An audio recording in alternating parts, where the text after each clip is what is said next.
Rice మిల్లర్ల vigilance enforcement సోదాలు ఎడతెరిపి లేకుండా కొనసాగుతున్న వేళ వాటిని ఆపించేందుకు మిల్లర్లు, కొందరు సంఘం ప్రతినిధులు ముమ్మరంగా పైరవీలు చేస్తున్నారు.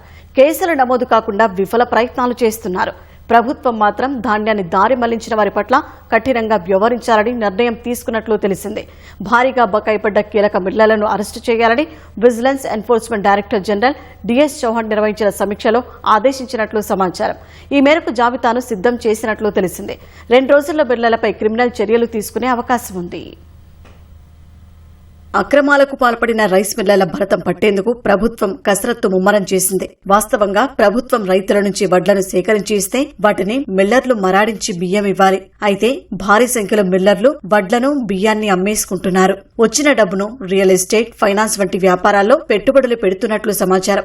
నిజానికి ఈ అక్రమాలను ఎప్పటికప్పుడు గుర్తించి చర్యలు తీసుకోవాల్సిన అధికారుల నిర్లక్ష్య ధోరణి మిల్లర్లతో ములాఖతవ్వడం ప్రభుత్వానికి నష్టం తెచ్చిపెడుతోంది. ఈ అక్రమాలు 2022 నుంచి 2026 వరకు ఎక్కువగా ఉన్నాయి. తాజాగా ఎన్ఫోర్స్మెంట్ తనిఖీల్లో 2022-23 రబీ, ఖరీఫ్, 2023-24 రబీ, 2024-25 రబీ, ఖరీఫ్, 2025-26 ఖరీఫ్ సీజన్ల ధాన్యాన్ని మిల్లర్లు దారి మళ్లించినట్లు తనిఖీల్లో బయటపడింది. బకాయిలున్న మిల్లర్ల సంఖ్య 1000కి పైనే ఉన్నట్లు సమాచారం. 2 సీజన్లు అంతకంటే ఎక్కువ సీజన్ల బియ్యాన్ని ఇవ్వని మిల్లర్లను డీఫాల్టర్లుగా ప్రభుత్వం గుర్తిస్తోంది. ఆలస్యమైన కాలానికి ధాన్యం విలువపై వడ్డీతో పాటు 25% జరిమానా విధిస్తోంది.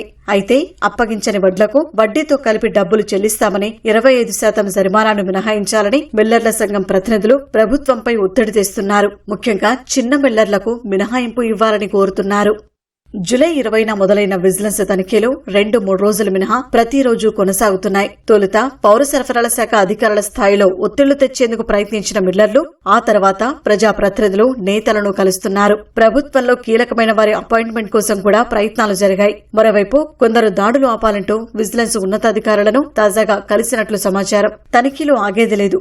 ఎప్పుడు ఏ మిల్లులో జరుగుతాయో తెలియదు. మీ వరకు వచ్చేలోపు మాయం చేసిన ధాన్యాన్ని తెచ్చిపెట్టండని వారు స్పష్టం చేస్తున్నట్లు తెలుస్తోంది. ధాన్యం అక్రమాలపై తొలి నుంచి కఠినంగా ఉన్న ప్రభుత్వం ఒత్తిళ్లకు తలగ్గకుండా ముందుకు వెళ్తోంది. విజిలెన్స్ సోదాల్లో వెల్లడవుతున్న భారీ అక్రమాలను చూసి పూర్తి స్థాయిలో లెక్కలు తేల్చాలని నిర్ణయించినట్లు సమాచారం.